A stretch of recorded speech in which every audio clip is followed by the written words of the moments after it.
Hi, and welcome to the Thriving and Surviving podcast. I'm your host, Amanda Markson, and I'm a mum, an entrepreneur, a coach, and most importantly, I'm someone that loves to make waves, break stigmas, and challenge beliefs. Think of this podcast as a wine and cheese night with your besties, sharing your deepest and darkest thoughts and struggles, but also learning a thing or two. So whether you're thriving or just surviving, this podcast is here to enlighten you, heighten you, and most certainly brighten you. So let's dive right in, and I'm so glad you're here. I'm here with Tyarra Nelson from the Bodybuilding Dietitians. Tyarra is a comp prep coach. She's got her master's in dietetics. She's got a bachelor in sports nutrition. No, not a bachelor, but exercise and nutrition. Bachelor of Nutrition and Exercise Science. And she's personally someone that I look up to in the industry. She's got an evidence-based approach, which, as you guys know, is something that's really important to me. So I'm very excited to have her on today, talking all things competitions, female bodybuilding, and just some health markers for women in the health and fitness industry. Yeah, well, thank you so much for having me today. Honestly, I think that we're just going to have such a fun time just chatting about anything and everything when it comes to bodybuilding and, just females in this space, even if they aren't competitive physique athletes themselves, even if they just want to employ certain aspects of the bodybuilding lifestyle to truly feel as though they are thriving. I think that everyone should be able to take some sort of tidbit away from our conversation today. Well, I agree. And that's so true. Like, you can, just because you don't want to step on stage and compete, it doesn't mean that there's not certain aspects that you can integrate into your own lifestyle. Yeah, 100%. Well, first, I would love, and I'm sure everyone else would love, to hear a little bit about your journey, where you started, where you're at now, a little bit about your business. Wow. Okay. Well, I'll try to give you the condensed version because I definitely have a reputation of being a bit of a chatterbox. But essentially, when I was growing up, I played basically every single sport under the sun. I took a very keen interest in nutrition from a very young age. I was always very curious when I was playing certain sports, like, hey, when we're halftime at a soccer game, like, why are they actually feeding us oranges and Gatorade? And then what's with this in the terms of when I eat some oranges or, I drink some Gatorade, like, I get this second wind of energy the next time that I go out on the field for the second half. I'm like, there's something to this. I can't believe you were thinking that as a child. That's amazing. I was just trying to put the links together because, I was heavily invested in my sports and I wanted to be the best athlete possible. And I just grew up from a family who, they really just appreciated good quality, wholesome food. Yeah. So I took a very keen interest in nutrition from a young age. And I recognized the power of nutrition in terms of how it had just this profound ability to make me feel a certain way, and I noticed from a certain young age that food could either have a really positive impact either on my energy levels, my mood, my concentration in school, of course, my sporting performance on the court or the field.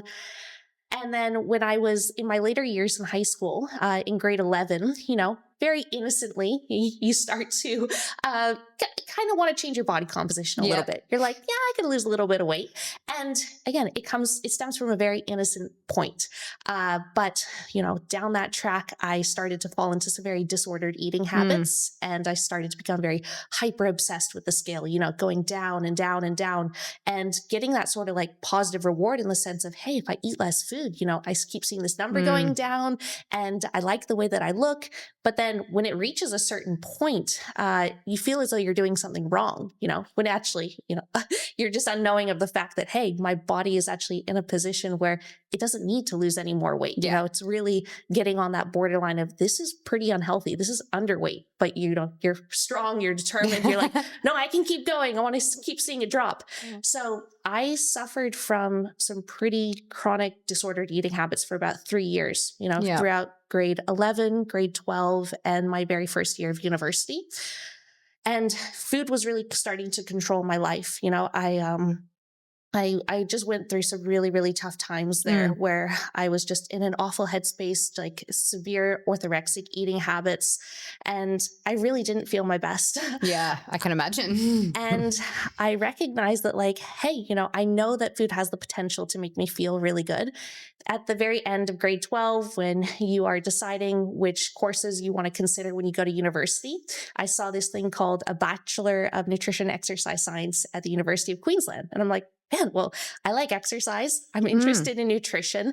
And also, I really want to regain some control over my Yep. life. And I really want to use knowledge to my power to educate myself to be like, how can I get out of this awful, vicious trap where I feel as though I'm just like under eating and over exercising with the intentions to just break my body down? I really want to learn how to fuel myself properly. And more than anything, just feel like I was just in a better headspace again. Yeah.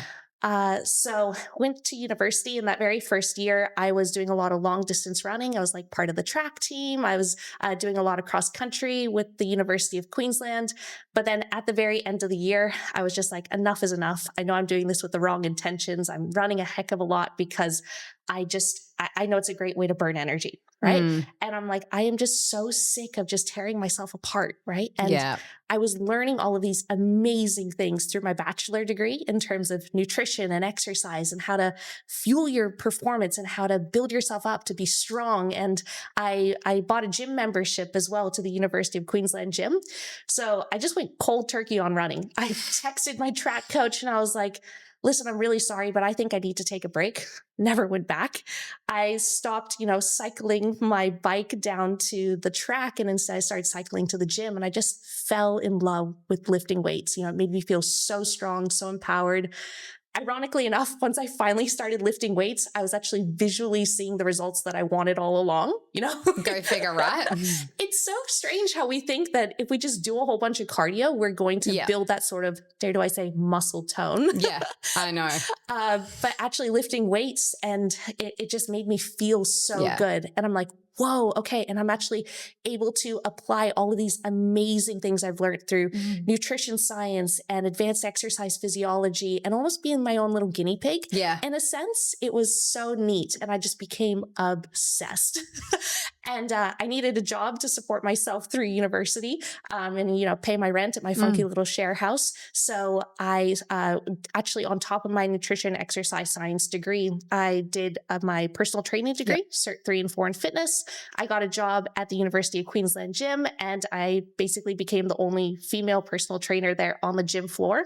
And the gym was just my hub. I was at uni all day. I was either training or working at the gym. I'd basically just go home to sleep and cook my oats. That was my life for nearly 5.5 years at university. Naturally, the bachelor degree transitioned into a master's of dietetics. I'd had a few years of training under my belt by that point.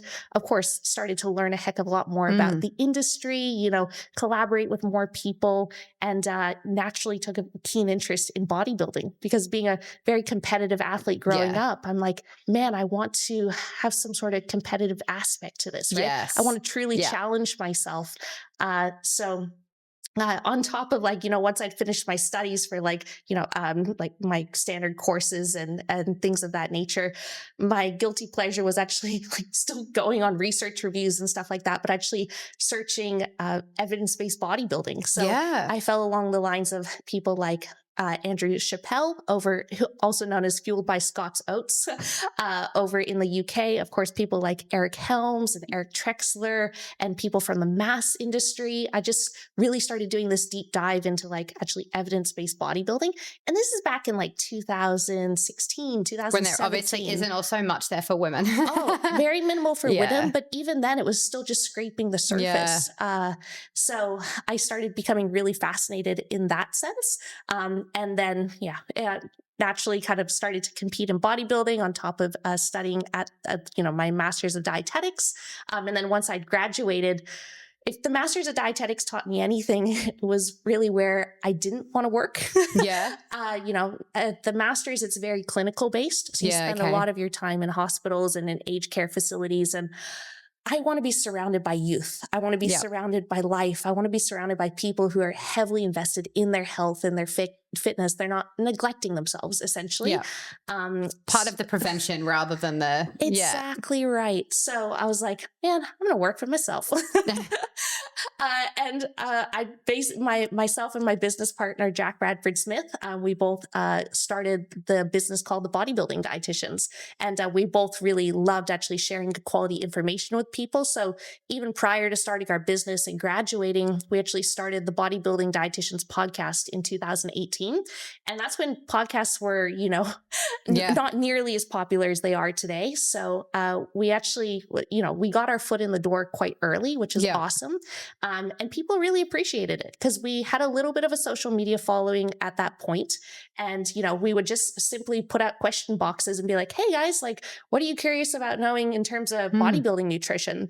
And then people would ask questions, we'd answer them on the podcast, and it naturally kept growing. We were very consistent with it. So 6 years later, that Bodybuilding Dietitians podcast, it has over 300 episodes on it now. That's amazing. And it was just a really great way to obviously do things with the right intentions, it was in the sense of there's very limited evidence-based nutrition out there that can actually be applied to bodybuilders. At that point in time, 2017, 2018, it was still just littered with just poor quality information in terms of, you have to be heavily restrictive with your diets. All the bro science. All the bro science. And people really appreciated knowing the truth, essentially. Knowing hey, you could actually apply the Australian Guide to Healthy Eating to your bodybuilding diet. You can actually still be well nourished during your bodybuilding diet. You don't have to be nutrient devoid.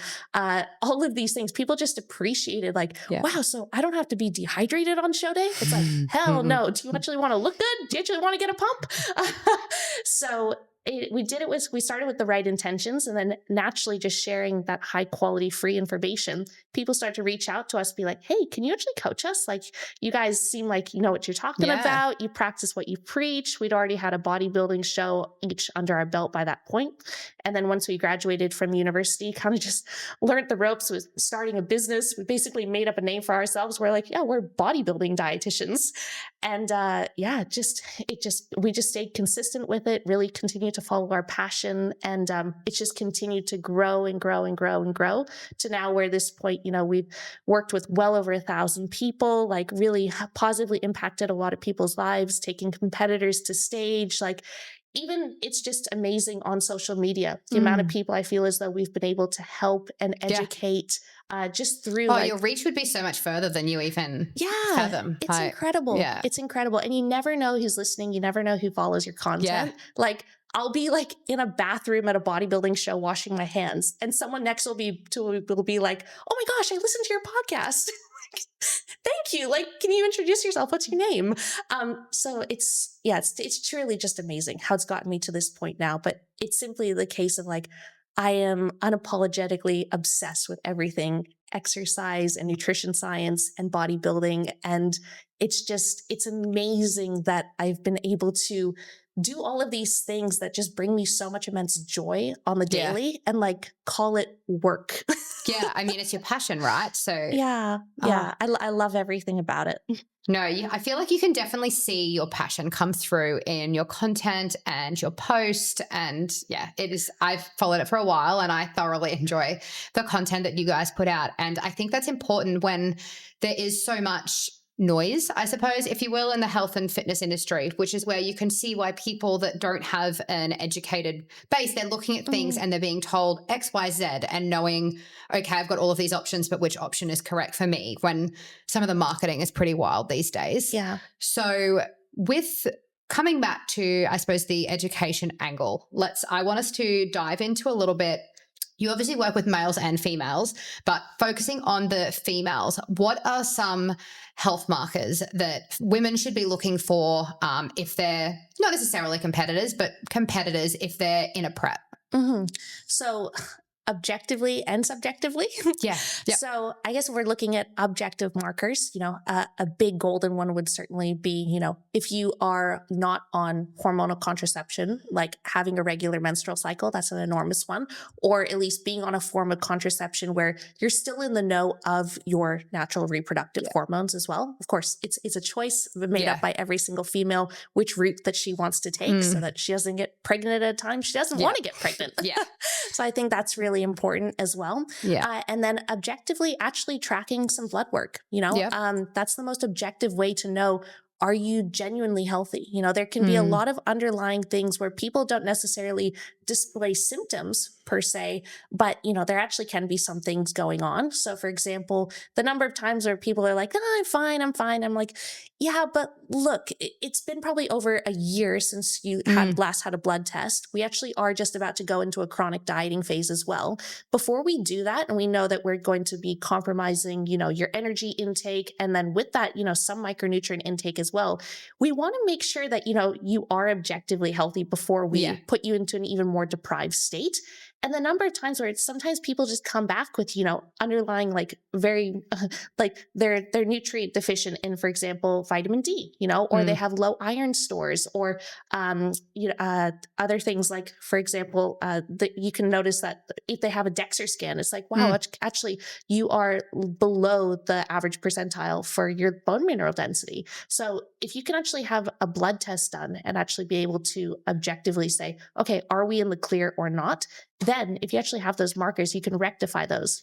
Gold standard is through nutrition. But of course, some things they actually need to be rectified through, supplementation, or for example, iron. Let's say that a woman, if you did her dietary recall, it's like, no, you are regularly consuming a lean source of red meat, maybe like 3 to 5 times per week. Like really, we should assume that your iron stores would be adequate. But they get a blood test back, and they also, are prone to having quite heavy periods as well. And it's like, no, I'm actually iron deficient. And then it's like, okay, maybe first port of call, how about we actually trial putting you on some iron tablets? Yeah. And then that doesn't even rectify it. And it's like, oh, it's actually not the case of, we could eat a whole cow every single week and you probably still wouldn't have sufficient iron in you, because there's actually something going on with your guts where like you just have poor iron absorption. Then you've got to go down that route of actually having an iron infusion. And then they actually have adequate iron levels. And they're like, oh my God, I feel alive. Yeah. Well, I suppose if you don't know any different, right? Yes. Yeah. Some people, they just, they start to tolerate, and they start just very low energy levels, and it's quite amazing. I'm sure you can relate to like when people actually realize like what they're capable of feeling like, they're like, wow, I feel so good. I feel vibrant. I feel healthy. I wake up in the morning and I want to bounce out of bed. I don't want to have a nap. Like, am I hacking the system? It's like, no, this is the way it's meant to be. Yeah. I feel like I even know when people are like, oh, like, why don't you drink? And I was like, because I know what it feels like. I don't like drinking because I don't like waking up hungover. Wow. Like, and it's different. Like when you're living that party lifestyle, you kind of, you see your body feeling kind of shit. Whereas once you're out of it and you're like, oh my God, like I wake up and feel so good in the morning when my children sleep. But most of the time, wake up feeling so good in the morning. And I suppose you appreciate your health when you've got it. Yeah, absolutely. And that's the beautiful thing about when you start to educate people about the power of nutrition. And it's never from a point of view of like, you must eat these foods if you want to get lean, and that's the only way. It's like, no, like actually being able to eat these foods, like you really learn to value the way that certain foods make you feel. Like, of course you want to eat foods that taste decent. Yeah. But at the same time, you really start to just value far more, the way that food actually can make you feel rather than the way that it actually tastes. And then people start to genuinely crave those sorts of food and they look out for them, and it becomes almost default habits to be like, well, of course I have some fruit at breakfast, or of course I include some vegetables in this meal because it makes me feel my best. Like to do anything else, like that would be foreign. Why would I treat myself like that? Yeah. Or even, when they're provided the opportunity, to to eat something that's like very highly indulgent, but quite energy dense, nutrient poor, they're like, yeah, sure, it will taste nice for a moment, but like, man, I don't want to roll out of this restaurant, Like I want to continue on with my day. I want to wake up early tomorrow and I want to go for a jog. I want to go for a run, or like, they're just like, no, I'm going to actually make a choice, not based on like, oh, I must do these things because, that's the healthy thing to do, or like, that's me following my plan. It's like, no, I respect myself. I love myself. And that's why I'm actually choosing to engage in these behaviors. And I like to think of it as from approaching nutrition, I suppose, as nourishing, a nourishing mindset. We eat to nourish our bodies, fuel our bodies, make our bodies feel good, which is the exact same thing as, what you're saying. And you do notice the difference. Like if you take advantage of the cheap Tuesday at Domino's and you smash it that night, when you wake up in the morning, you're usually feeling fluidy, you're feeling gross from the sodium, and whilst you enjoy it in the moment, the next day you're kind of like, was it worth it? I don't know. Sometimes yes, but a lot of the time, not really. I know. And like at some point or another, of course, like it's an innocent thing, you know, like have a slice of pizza, whatever it may be. But yeah, you start to realize that like for that, you know, acute pleasure in that moment, like the downstream domino effect that it just has on your mood, on your digestion, your energy levels, your quality of sleep, like just the ramifications as it continues, like off following on even the next day. And we're not even talking about alcohol here. We're simply we're simply just talking about food that is quite micronutrient devoid. And it's interesting because, you know, these foods, they're so energy dense, but it's the case of like you eat them and you feel fatigued, you know, you feel as though you're lacking energy. Whereas I'm sure you've probably been to like, let's say like some sort of vegan restaurant before, right? And that you get like this big green goddess bowl or something, and it's got like some brown rice and a whole bunch of vegetables in it or something like that. And you eat something like that, and it's not like super energy dense, but you're like, man, I feel light on my feet. You know, like you walk out of that restaurant, you're like, I feel good. I'm gonna walk around the city with my friends. Compared to like, if you went out to Indian or something and ate a whole bunch of naan and some buttered chicken and all this sort of stuff, you're just like, I'm gonna go home and take a nap, guys. So like, it's the downstream effect. And that's sad because like, if you don't feel your best, you're going to miss out on living your best life. I agree. And I like to, I suppose for me personally, I like probably an 80-20 approach. 80% of the time I'm eating the nourishing foods. I'm being conscious. I'm tracking. I'm making sure that I'm eating things that are vitamin mineral dense. But that 20%, I suppose for me, like that's my little soul foods where I suppose that I eat them purely because I enjoy eating them and like knowing that, okay, this isn't actually benefiting me necessarily towards my goals or anything like that. But as long as you limit it and you have that moderation, you can incorporate. And I think that's an important part of building that nutritional literacy is learning where that line is. Yeah. And it's that, and when that moderation is, you know, coincided with a full day of like still other nourishing foods as well. Yeah. Right. Like overall, like you get the best of every single world. 100%. And I think that's one thing I've particularly loved is the shift in the bodybuilding world with macros rather than, okay, you're competing, here's your chicken, broccoli, rice. This is what you're going to be eating for the next 6 months.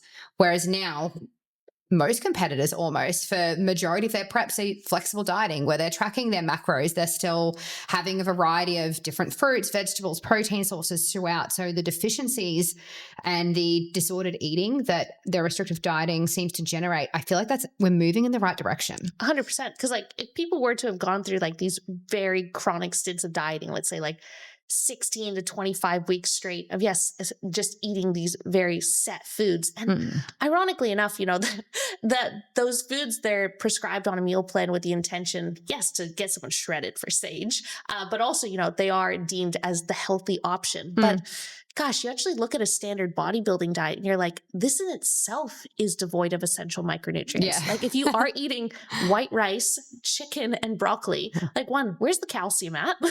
Like you are not reaching your calcium requirements. And so many people are under the impression that like, oh, dairy, it's pro-inflammatory. It's like, no, actually read the research. It's anti-inflammatory and it's going to stop you from, developing low bone mineral density and being at risk of like fractures and stuff in later life, or even like injury risk during a comp prep itself, which, actually like low bone mineral density, of course, that's a component of the female triad. But and then you even think of whole grains too. You're like, sure, even if you chuck a sweet potato in there, like if you're still eating just sweet potato and white rice, like you're still not even getting adequate whole grains in. If you're only eating chicken breast or hell, if you chuck an egg in there, like you're still not actually getting adequate iron in your diet.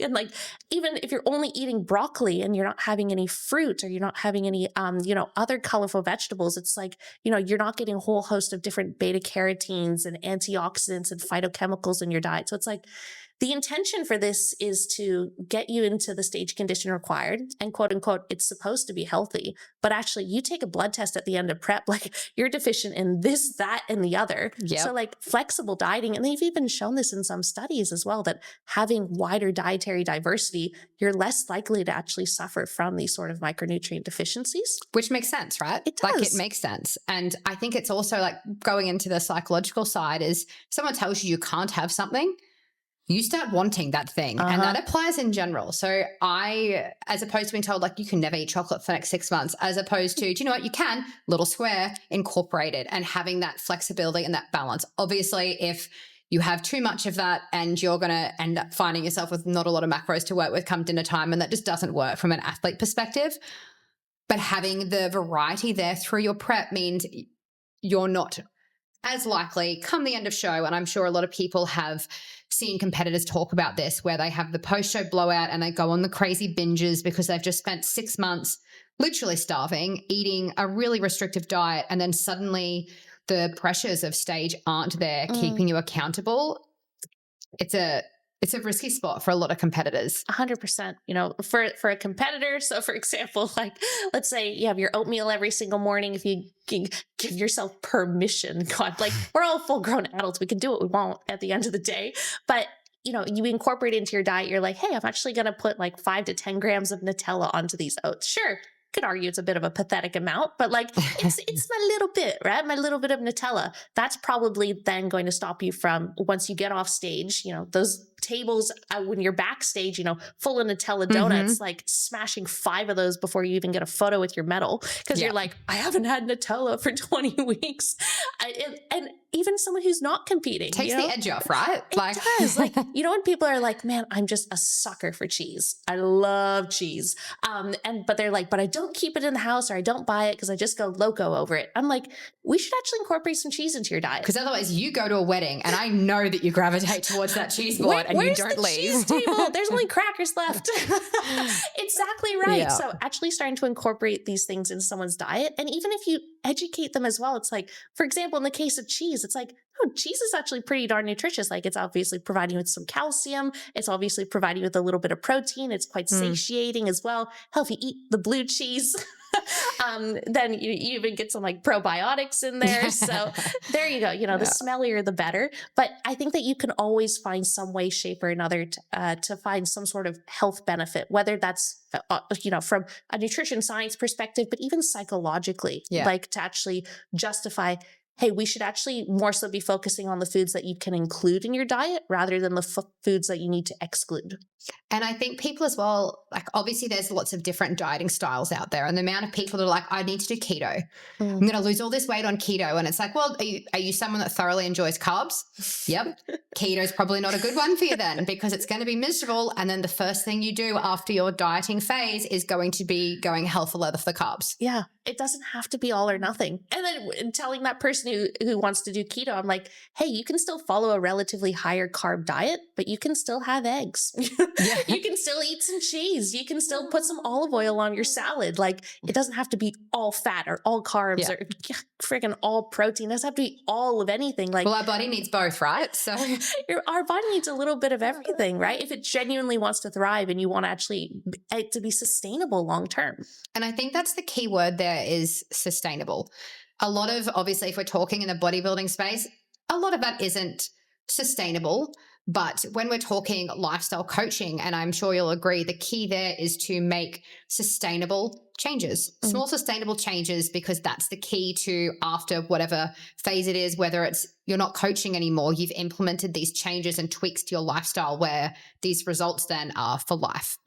Yeah, it's never, you know, you're not under the impression of I'm on the plan or I'm off the plan. It's like, no, these are the habits and the behaviors that I've just ingrained into myself, so that like doing anything otherwise, that would just almost be foreign to me, you know? And like, for example, when you go out to a restaurant, you don't pick the lowest calorie thing on the menu, or you're like, oh, I can't have anything with carbohydrates in it or something of that nature. We cannot go to Italian. But you can still look at a menu and be like, you know what? I know that if I get something with a decent protein component, you know, and I'm eating dinner right now. I normally eat dinner, like vegetables at my dinner time. I'm going to order something with some vegetables in it too. And I'm out in a freaking restaurant. Like there's chefs cooking my meal. Obviously it's going to taste good. Otherwise I'm leaving that thing a 1-star review on Google. And I think that's it as well. Like, cause you know, how do I track eating out? What do I do if I'm eating out? It's definitely a question that, you know, I get a lot, which is where it's guesstimating. You don't know exactly what they're doing.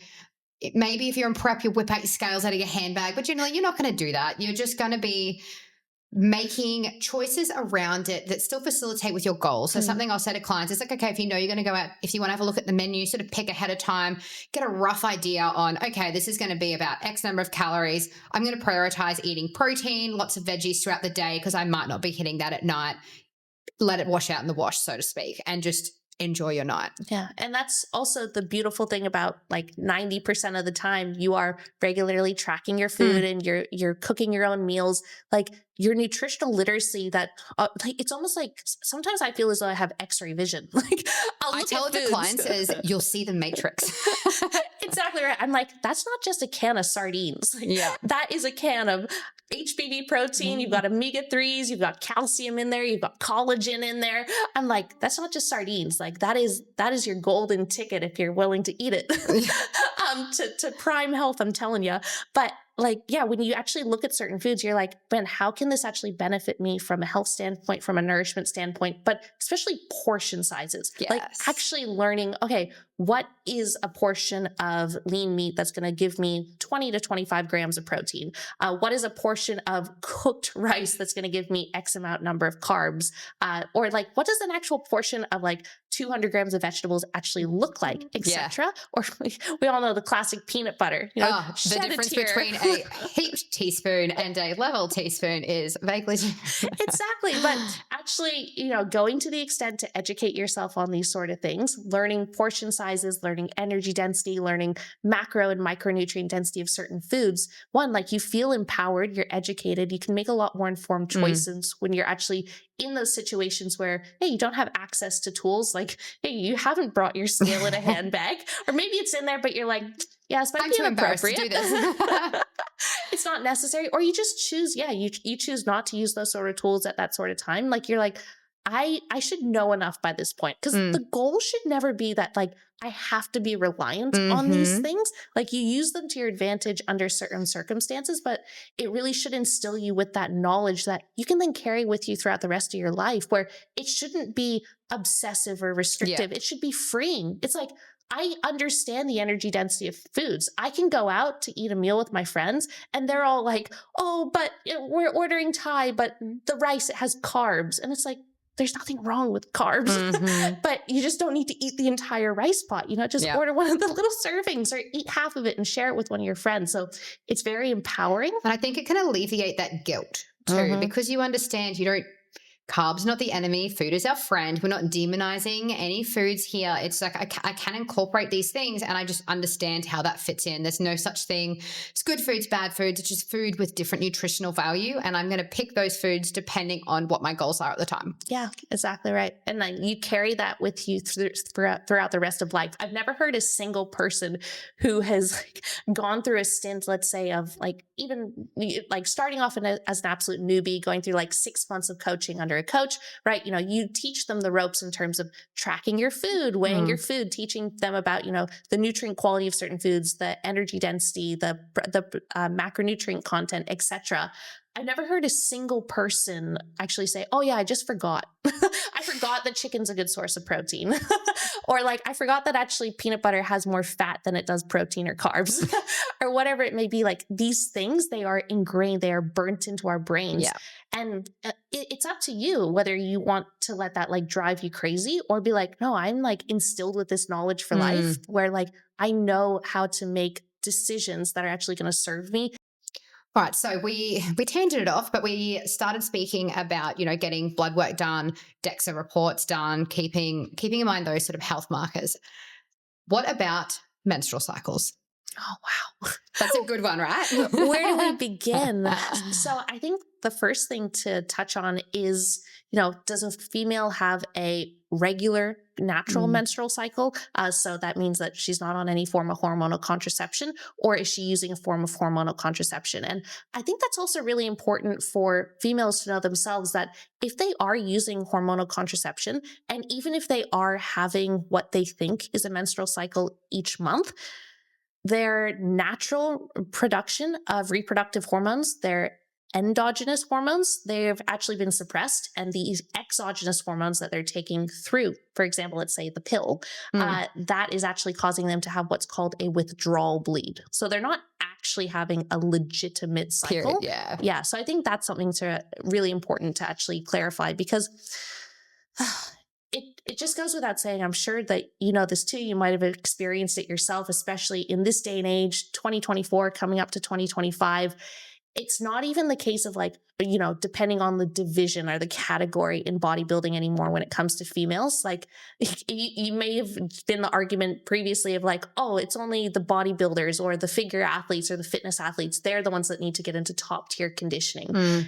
These bikini girls are flipping lean. They are so lean. They're like the conditioning standard, because it's just so competitive. You know, the talent pools are large. They are deep. Like all of the girls, they are pushing one another to level up. So like the benchmark keeps moving each and every year. Oh, it's definitely not a case of someone that looks like they could walk off a beach and get on stage anymore. No, absolutely not. Like it is a sport that you legitimately have to train for a number of years, and then, you know, quite heavily diet, you know, to get in to that sort of condition. So that's a way of me saying that it almost comes with the territory more often than not, that because of the requirements of these females to have such low levels of body fat on them, regardless of the division that they're actually competing in, it often comes with the territory that girls will, for an acute period of time, lose their menstrual cycle if they are having a more naturally occurring cycle, right? It's very temporary. It's not permanent in any sense, but I don't think that we can sweep that under the rug and say it's not a component of the sport, because it is. And some girls are just willing to make that trade-off if they want to obviously pursue the sport and compete in that, you know, that at that level on stage. But I think that some girls, you know, they feel a little bit ashamed almost if they actually do lose their menstrual cycle in a prep, because they're like, oh, but I heard that Casey, she maintained it all the way throughout prep. She had her period in peak week. And so I think that's really important too for girls as well to clarify, hey, am I actually having a regular cycle? And then I was able to maintain that during a prep, because yes, you know, there are some unicorns out there that can thrive and they're like, yeah, I could have a child no matter what body fat. But on the flip side too, some girls might say like, oh, I still had my period during peak week or all the way up until show or something of that nature. Twice I've gotten my period on show day.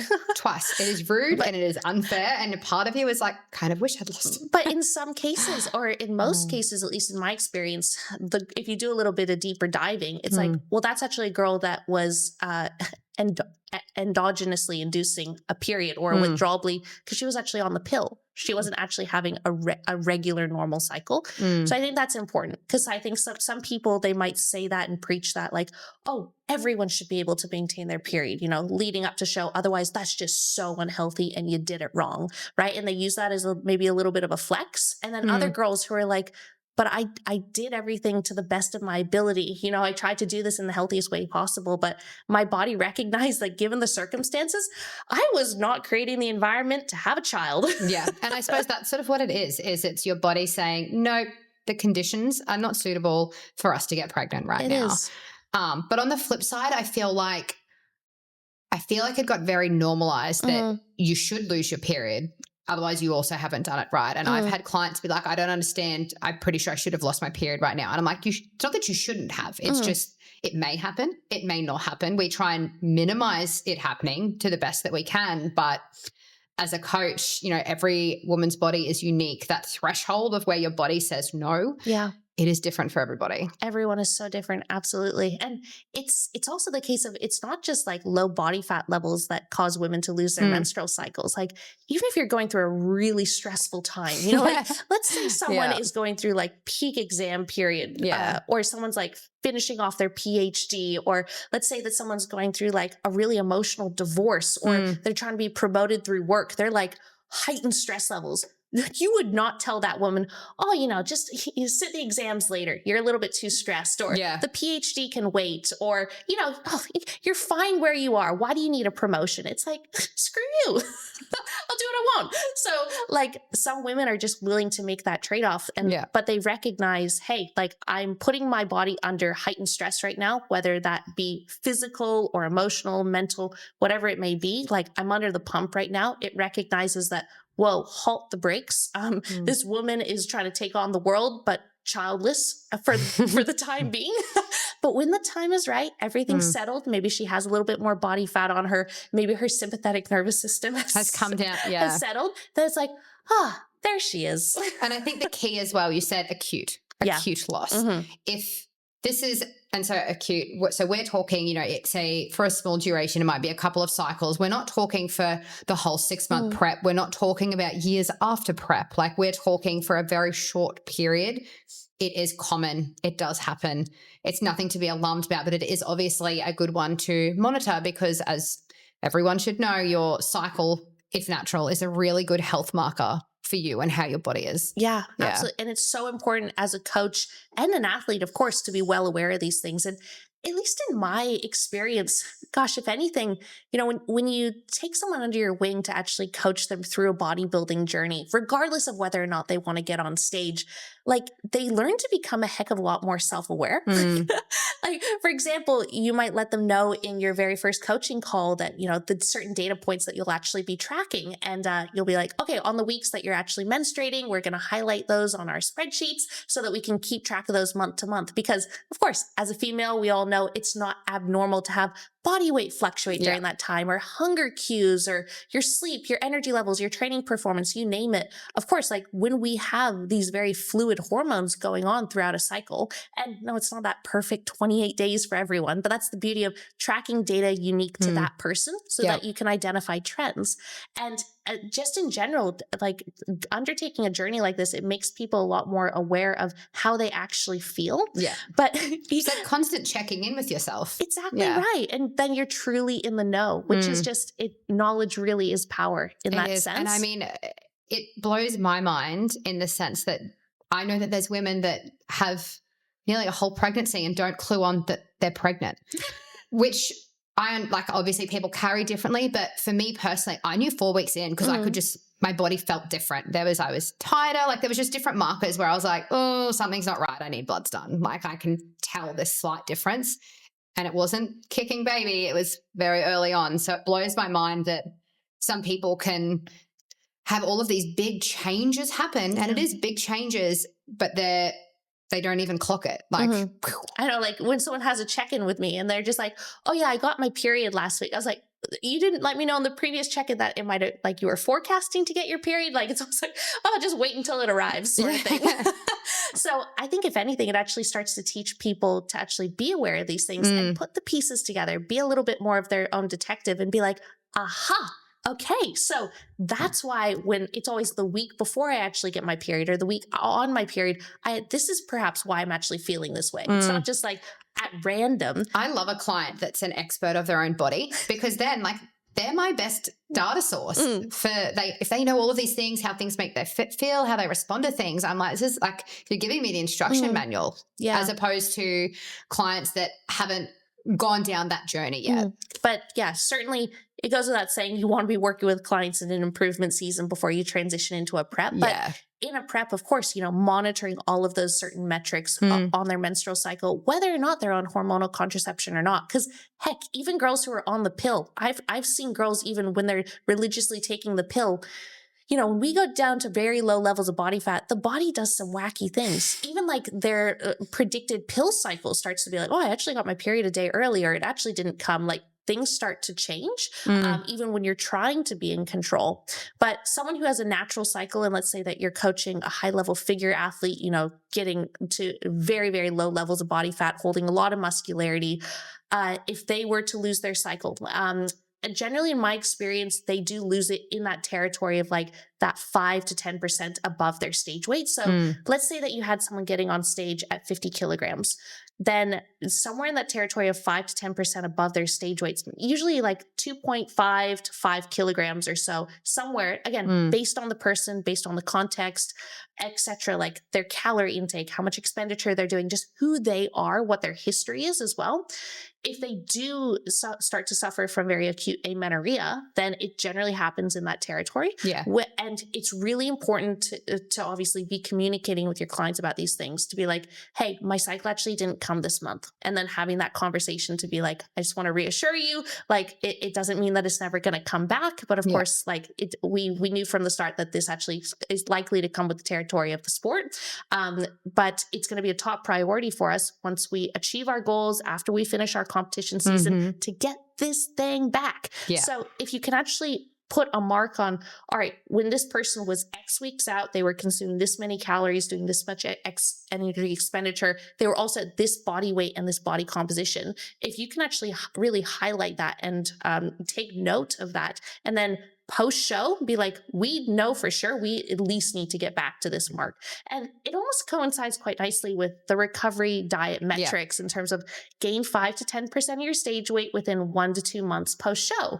And most females, if they do that, you know, again, within reason, we know that it is really important to deliberately put on a little bit more body fat for health reasons. But of course, you want to do your absolute best to do it in a slow and controlled manner. Not too slow, but obviously not too fast. But if anything, like just really keeping someone's psychology sound and keeping them in the best headspace possible. Because no matter how well prepared you think you are for prep and post-show, like, you know, it's always full of surprises, right? Yeah. It can be a tough time no matter how seasoned the competitor is.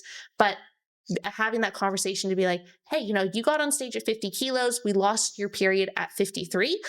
We should really be trying to get back to at least 53 kilograms. Doesn't mean you need to be there tomorrow, but we know for sure that we definitely need to inch that up, especially if you're actually even working with a client who really wants to hold on to their stage lean condition. I feel like every competitor ever is like, I'm going to maintain this year round.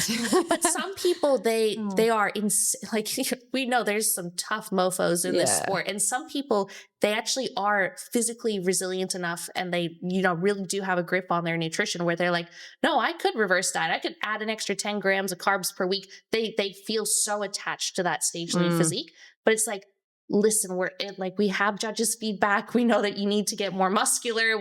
Like muscle is a tissue. It weighs something. We know we need to put on more body weight, but also you being in a conducive hormonal environment to actually serve you, to actually put on more muscle mass. You know, you need more estrogen, not just for more muscle, but like your bone mineral density as well, your cognition, your cardiovascular health, your immune system, like estrogen, good flipping stuff. So like, we know that we need to get you back to that point at least where you did lose your menstrual cycle. And it doesn't always work out perfectly. You know, sometimes you need to push body weight up even a little bit higher past that, but at least you can use it as a rough guide. And also it encourages the client. It keeps them in the know. I think a client understanding what's actually going on and like actually like recognizing that like the coach isn't just like barking orders or something, like it's very collaborative. And if people understand the why behind why they're doing something, they're far more likely to actually be on board with the plan. Do it. No, 100%. No, I completely agree. And I hope that, you know, people sitting here listening are reflecting, and it's sort of encouraging them to check in more with themselves, their own body markers, whether they're working with a coach or not. I think that's something that like you do need to be working with a coach in order to track your own markers and be the expert of your own body. Yeah, exactly. Amazing. Oh, this has been such a lovely chat. All right. First, can you tell everyone how they can find you? All right. Well, my name is Tyarra Nelson, and I am one of the co-founders of the Bodybuilding Dietitians. So you can find me on Google by just searching the Bodybuilding Dietitians. You can also find me over on Instagram, either by searching the Bodybuilding Dietitians or my name.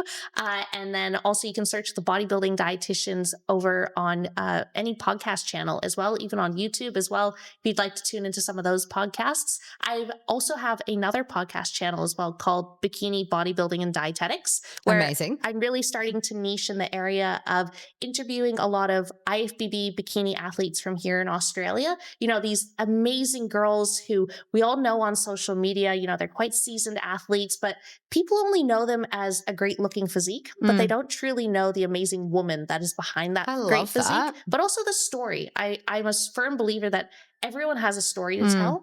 And if we truly want to, learn more in this sport, it's not just about going to the research articles and trying to apply it to physique athletes or something of that nature. It's more so like learn from the source, learn from the people who are actually in the arena doing the thing. They've done the thing. They've learned the hard lessons. So I love actually having the opportunity to interview a lot of these girls, ask them a lot of questions and just have these conversations and share these stories, share their journeys, because it's so relatable to other competitors. So really encourage people to tune into that podcast, Bikini Bodybuilding and Dietetics.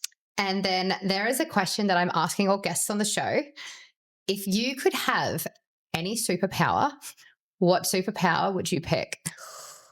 Oh my goodness. I would teleport. Yeah. Yeah, I would love to teleport. I hope that teleporting, like there's a brief moment in time where you actually get to feel like you're flying. To just check yourself before you rock up at the next destination. That would be cool. I'd be like, if I want to go over to the USA, like, can I experience for a few seconds what it feels like to like soar over the Pacific? I think that would be cool. But I am such a person that like, I just really value my time, and I want to, get the most out of life. I want to be like as efficient and as productive as possible, but still like just be able to soak it all up. I think one of my biggest fears in life is like wasting time. Yeah. So I'm like, what's the most valuable resource we've got, right? Yeah, exactly. Yeah. So gosh, if I could like travel between places and sure, sitting on planes, it's okay. But like, man, if you could like teleport. But even just you driving here today. Yeah. Like, trust me, teleporting is high on my list too. Because if I could just take out travel time, so many more hours in the day. I'll be there right now. I'm here. So amazing. Well, thank you so much for coming on today. Thanks so much for having me. This has been a really fun chat.